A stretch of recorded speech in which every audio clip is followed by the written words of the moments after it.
All right, ready to dive into Ellis Island. Definitely. And wow, what a collection of sources we have. Articles, blog posts, even stuff right from the Ellis Island Museum. A real treasure trove of Ellis Island information. But today, we're going deeper, beyond Island of Hope, Island of Tears, and all that. Exactly. It's about the human stories. And they're powerful. So powerful they make you rethink America's whole relationship with immigration. Then now. You know, what's interesting is even before it was the immigration station, Ellis Island's story already shows how those attitudes changed over time. Ooh, okay, now I'm intrigued. Because most folks, they picture those crowded halls, right? The iconic Ellis Island image. But Yeah. what came before that? Well, long before it was welcoming anyone, the island had a, shall we say, darker reputation. It was called Gibbet Island. Gibbet Island. Okay, yeah, that's not a hopeful start. Why that name? 1760s, that's when it got the name, because, get this, it's where they hanged pirates. No way. Public executions on the same spot that later symbolized new beginnings. History's full of twists, right. Then, from hangings, it became a military base, important spot during the War of 1812, then again in the Civil War. So, fortifications, ammo storage. True. Not exactly the welcoming vibe we think of now. Nope, not at all. But it all adds layers to the story, and all those layers, they connect back to how Americans viewed immigration at the time, you know?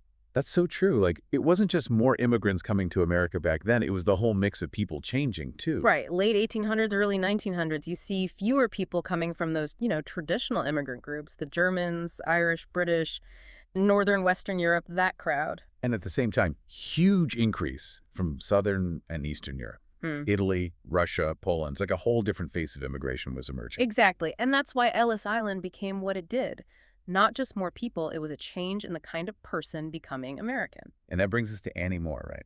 The first immigrant processed at Ellis Island when it opened, January 1st, 1892.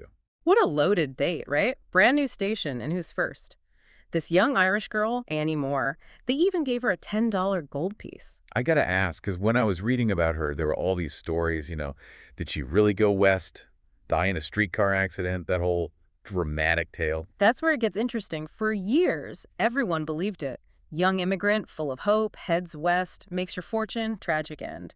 Classic American story. Except, not our Annie. Wait, seriously, there's another Annie Moore out there. Turns out, yep, different Annie.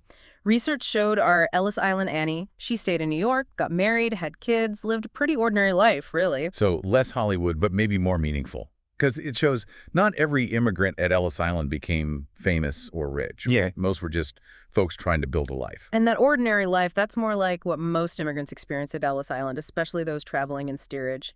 No fanfare for them, that's for sure. Yeah, some sources paint a pretty stark picture of that whole inspection process. You're exhausted from the journey, crammed in steerage, and then you face this whole other ordeal just to get in. Imagine that pressure. First, you're tagged with your info from the ship. Then, hours, sometimes days, waiting in line for the 6-second physical. 6 seconds. Seriously, how could they tell anything about a person's health that fast? Well, it was all about speed. Quick checks for contagious diseases, cholera, phavis, tuberculosis, that kind of thing. They were also looking for anything that might disqualify an immigrant. And of course, there was the dreaded eye exam for trachoma. Ugh, the button hook. Just reading about them flipping your eyelid inside out makes me cringe. Painful, scary. Especially for people who'd already been through so much. It's a harsh reminder that while Ellis Island was about hope, it was also about scrutiny. And not everyone made it through. About 20% of immigrants were detained, at least for a while, and over 120,000 were deported. Deportation. That must have been devastating. Right. All that way, all that hope, and then what were the most common reasons for someone to get detained or deported? Several. Of course, medical issues were big, especially contagious diseases like trachoma. Then there were legal reasons, like not having enough money or if they thought you were a contract laborer, which was illegal back then. So you had to prove you wouldn't be a burden. And all this was happening when anti-immigrant feelings were on the rise, right? That must have made the whole process even tougher. Oh, absolutely. There was this growing fear, a lot of it based on prejudice, that immigrants, especially those from Southern and Eastern Europe, would take jobs, lower wages, bring in dangerous ideas. It all led to stricter laws. Like the literacy test. I mean, looking back, that seems kind of controversial, right? The idea being, if you can't read, you can't be a good citizen. That was the argument, yeah. 1917, that's when it started. Immigrants over 16 had to read a little passage in their own language. The idea was literate folks would assimilate better. But critics saw it as discrimination, plain and simple. And it definitely kept a lot of Asian immigrants out. So even with millions coming through, that golden door was starting to close for some. Shows how complicated America's always been about immigration. And during World War I, all that anxiety about immigrants and national security, well, it got even worse. Ellis Island was even used as a detention center, holding people they suspected of being enemy sympathizers or radicals. The place of hope turned into a place of confinement. Almost a betrayal of what Ellis Island was supposed to be. What was it like for the people stuck there? That's where those oral histories become so important. The Ellis Island Oral History Project gathered hundreds of interviews, some with people who were detained. They give us a totally different view of life on the island for those passing through and those held there. We've got some incredible stories highlighted in your research. Manny Steen, the young Irishman sent to America after his father died. Josephine Garzieri Calloway almost turned away because of trachoma. And Nellie Ratner Myers, a deaf Jewish woman fleeing Nazi Germany.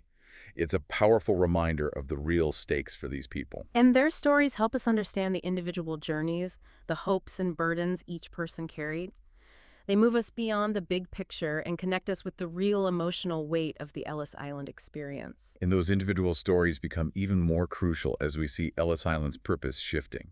Those restrictive quotas from the 1920s, they really changed things, didn't they? For sure. Fewer immigrants allowed in. Ellis Island's focus shifted too. Less about processing, more about detention and deportation. It's like the end of an era and the beginning of America's growing anxiety about immigration. Like that golden door slowly shutting. Yeah, Do we know when the very last person left Ellis Island? we do. November 1954, a Norwegian sailor named Arne Pedersen.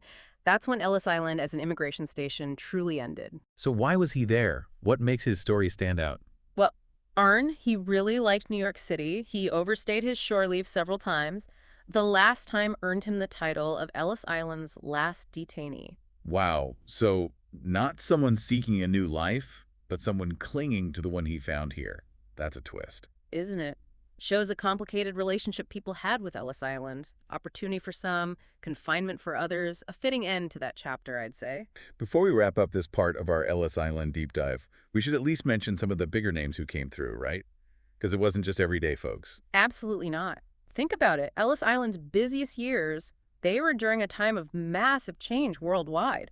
Lots of the people who shaped the 20th century, they came to America as immigrants. It's mind-blowing. Irving Berlin, Bob Hope, Albert Einstein, immigrants, all of them, each with their own journey, contributing to American society in different ways. Exactly.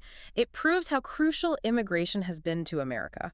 These folks, all backgrounds, all talents, they made American culture richer, its science, its innovations, it's a legacy you can't ignore. Powerful reminder, right? Behind those millions of arrivals, there's resilience, ambition, incredible accomplishments that still shape America today. And for every famous name, countless others whose contributions we might not know, but just as important, that's why these oral histories matter. They give voice to those everyday experiences, Mhm. hopes and struggles of people wanting a new life. More than just dates and numbers, it's connecting with those lives. And those individual stories, those are what we're going to dive into next. These oral histories, they really are something. So much detail, you know. Yeah. You feel the emotions in a way you just don't get from plain facts and figures. Totally. It's like a window into the past, but on a human level. Like we learn about specific struggles. Mhm. Chinese immigrants, for example. Oh, yeah, they had it rough, especially with the Chinese Exclusion Act, 1882. Hard to believe people were turned away just because of where they were born. It is. Shows how fear and prejudice shape things, and not just in the big picture. We've got Jem Hoy Harry Lou's story here, right? He flew from Hong Kong, mid-20th century, but his problems didn't end when he landed. No, not at all. Detained on Ellis Island for 2 months. They didn't believe he was a U.S. citizen's son, which would made him legal. Imagine that pressure, trying to prove who you are, your right to be there. Wow. So even stepping onto Ellis Island wasn't a guarantee, huh? The scrutiny. And all while Chinese immigration was so restricted. It shows behind all the rules and regulations, there were real people, real anxieties, challenges. Harry's story puts a face on it, you know. And it's not all doom and gloom either. Reading these, you get the whole range of emotions, not just fear, but joy, relief, even humor. Right? Mary Margaret Mullins Gordon, she came from Ireland. Even describing tough times, there's humor in her story. Like, first time experiencing winter, she gets frostbite, but she tells it with wit. I love that. Even in such a stressful situation, finding those moments of joy, it's human nature, I guess, to keep your spirits up. Absolutely. It's not all tears and sorrow at Ellis Island, like some people think. Sure, there were heartbreaking times, but also hope, excitement, even amusement. Some stories are like adventure tales. Paul Frukovich escaping from communist Yugoslavia in '46. Talk about daring. Crawled under barbed wire, made it to Argentina, then crossed the Rio Grande on a bicycle, illegally, caught, sent to Ellis Island, which was mostly a detention center by then, remember? Yeah. But he escaped from there too, got his citizenship eventually. That's a whole movie plot right there. It's like, even in a system meant to control people, there was this drive for freedom, a better life. And it shows how Ellis Island's own purpose changed, right? From processing to detention, even holding enemy aliens during wartime. America's always had this back and forth with immigration, welcoming ideals, but also fear, pushing people away. Complicated legacy, for sure. But we can't forget, for millions, Ellis Island was that golden door, a real chance at a new life. Hope, resilience. And even though it officially closed in '54, its story still matters, especially today. We're still figuring out this whole immigration thing, what it means to be American. It's a reminder that immigration isn't just history, it's ongoing, shaping America even now. And it's filled with so many different voices, experiences. We need to hear them all. I agree. And when we look closer at those individual stories, we get a fuller picture of Ellis Island. It's more than just Island of Hope or Island of Tears. It's the messy reality in between. It's about finding the individual within the big story, right? Exactly. And these oral histories, they bring that human element to life in such a vivid way. Like Vera Clark Eiffel. She came from Barbados. Her father was murdered. Her family became homeless. It's a reminder that for a lot of immigrants, the struggles didn't stop when they got here. Poverty, discrimination, it's tough. And yet there's this determination, this sense of community. Vera and her husband, they started a credit union, that entrepreneurial spirit helping others. So many immigrant groups had that. Turning hardship into opportunity for themselves and their community. Inspiring. And it shows how crucial family, community was to the whole experience. Definitely. Dukinni Babiani Bakos from the Ottoman Empire, she wanted to be a doctor, help her family. Her uncle, already in the U.S., he surprised her with a one-way ticket. He saw her ambition, knew she could do it. Wow. Family support, belief in a brighter future, you see that again and again. The power of dreams, the sacrifices people made for each other. And speaking of dreams, I keep thinking about Annie Moore. Just a teenager when she arrived, all those hopes and fears. What happened to her after that big day?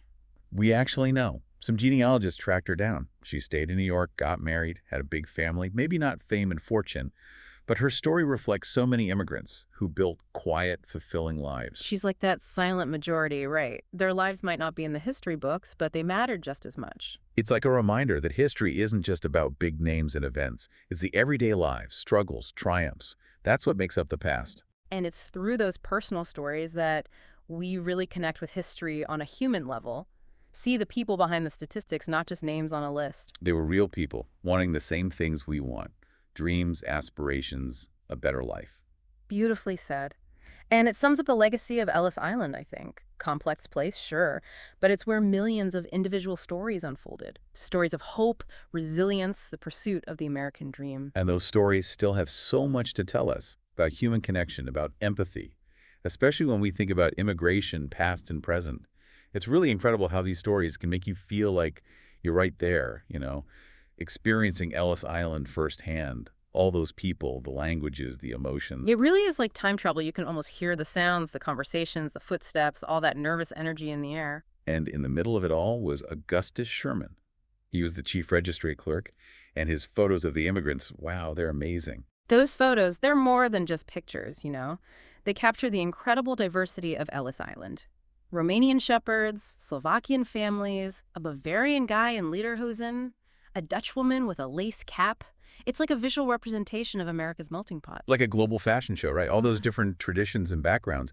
And you look at their faces and you just wonder, what's their story? How did they end up here? Exactly. Each photo makes you think about their lives before Ellis Island, where they came from, what they hoped for. It's a reminder to see beyond stereotypes, to recognize that each immigrant was a unique individual. It's like immigration. It's not just about numbers, it's about people, each with their own story to tell. And those stories, that's what makes Ellis Island so powerful. A powerful symbol, and one that keeps evolving, too. Today, the Ellis Island Immigration Museum, it's not just about the past. It's a place to think about current immigration issues, about identity, belonging. It's like the conversations we're having now about immigration, about who belongs and who doesn't. Those conversations have been going on for generations, haven't they? And Ellis Island is a reminder of both the struggles and the successes of building a diverse nation. And it asks us, how do we deal with these issues today? How do we balance the need for security with those ideals of compassion and opportunity that Ellis Island represents? Looking back on everything we've talked about, it's clear Ellis Island is more than just a place. It's a symbol of the American story, the story of a nation built by immigrants, a nation always changing, figuring out its own identity. And that story's still going on, isn't it? We're all part of it, whether our families came through those gates generations ago or we're new arrivals ourselves. So as we wrap up this deep dive into Ellis Island, I'm curious, what really stands out to you? What makes you want to learn more? For me, it's that realization that Ellis Island wasn't just a place to arrive, it was a place to transform. Hmm. Millions of people taking their first steps towards becoming American, shaping their own futures, contributing to this country. It makes you wonder, if you could stand in the Great Hall with all those echoes of journeys around you, where would you go from there? What stories would you want to uncover? Such a good question. Ellis Island is just the beginning, really. There are so many more stories to discover, so many voices to hear about American immigration. So keep exploring, keep asking questions, and keep listening for those echoes of the past. Because in those echoes, you find the heart of the American story.